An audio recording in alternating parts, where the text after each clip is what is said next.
There's an old saying, the best camera is the one you have with you. That's why so many more people take pictures with these days than these.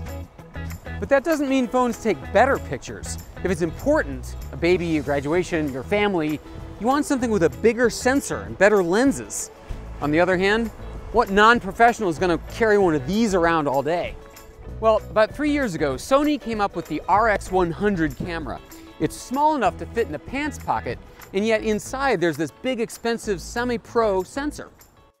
Here's your phone's sensor, here's a typical pocket camera's sensor, and here's the Sony, 1 inch. The result? Amazing SLR-like photos.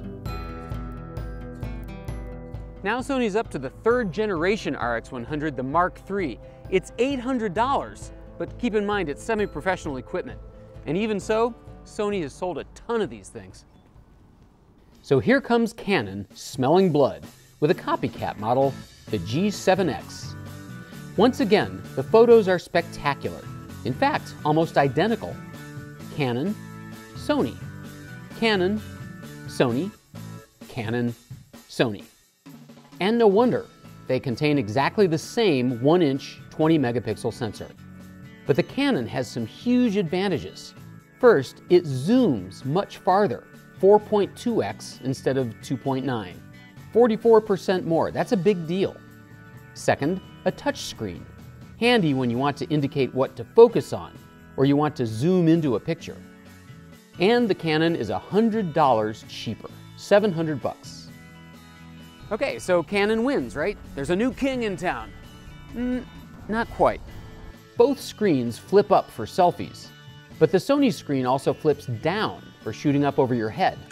The Sony has a phenomenal panorama mode, the ultimate wide angle. Nothing like that on the Canon. The Sony has a more powerful flash, longer battery life, and far better video controls. Nice!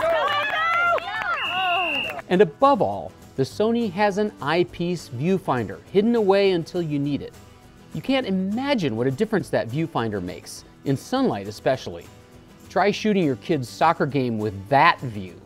The viewfinder is great at night, great in sunshine, great for macro shots, burst mode, and panoramas. It's just incredibly useful, and nobody's ever made a pop-up kind like this before. The biggest differentiators are the better zoom on the Canon and the viewfinder on the Sony. To me, the viewfinder takes it. I use it constantly. But both of these cameras are just crazy amazing for their size, and if you care at all about your photography, you should get one. After all, don't you have a birthday coming up?